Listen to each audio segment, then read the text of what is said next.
Hi, it's Deanna, and today, once again, I'm really sorry because I'm shooting this in vertical mode instead of horizontal, and I know most people hate vertical mode videos, but I have no choice because I need to show you the detail, and horizontally, I can't.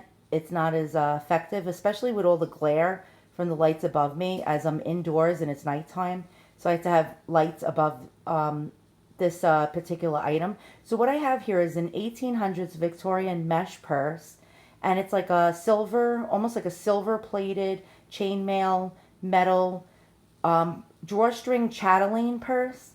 And mesh bags were like of this style were slinky, and they were deceptively tough. Purses made of the same sort of metal links were used in armor. So you can imagine how strong these purses are. I mean, look, over 100 years later, and it's still here.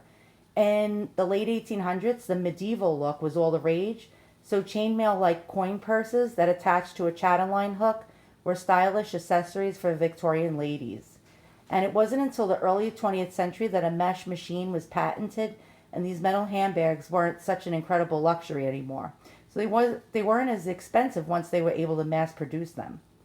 And by about the teens, like the 1910s, the American company Whiting and Davis was producing wildly popular spins on the concept. Its bags often were made out of German silver, gunmetal, or sterling, and they featured hand etched frames and graceful silhouettes. For nearly a century, the company dominated that market, and flappers went crazy over these mesh bags in the 20s, especially those with screen printing or enamel zigzag patterns. During the Depression, designers switched to base metals like copper, and the style all but disappeared during the rations of World War II. But the mesh metal bags made a comeback in the 50s as Hollywood stars like Ingrid Bergman and Jane Russell started to sport these type of bags. So it's like pretty cool. So as you can see, it's a drawstring purse, and it has a chain, and that goes into almost like a finger style ring. Let me try to show you the detail of that. So as you can see here, it's the two. It has two separate straps and two finger rings, and the lady could don it like on her finger, and it's very slinky. So as you can see, it's like a slinky type of. It's almost like a material, but it's thousands and thousands and thousands of little links. I don't know if you can see that, but you see like thousands of little circular type of links. And I mean, this was, phenomenal. Look at all of these pieces of metal that made up this purse.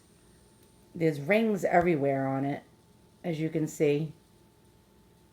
And now I'm going to show you another interesting part of an old bag like this. So as I don't know if you can see it, but you can see these like lines, these darker lines going down, almost like stripes. And the reason for that was because when you held this purse upright, you see how it like folds? It almost like pleats. So the air hit it in different ways and oxidized the purse. So here's as you can see, like you see how it's very slinky.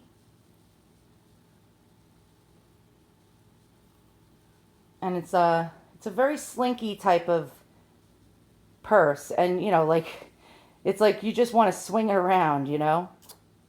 And so it was a great purse, and like I said, it had two finger rings here. Let me put it on, and as you can see, so like a lady could just walk around and like not have to worry about it because it was on her finger. And boy, ladies had very small fingers back then.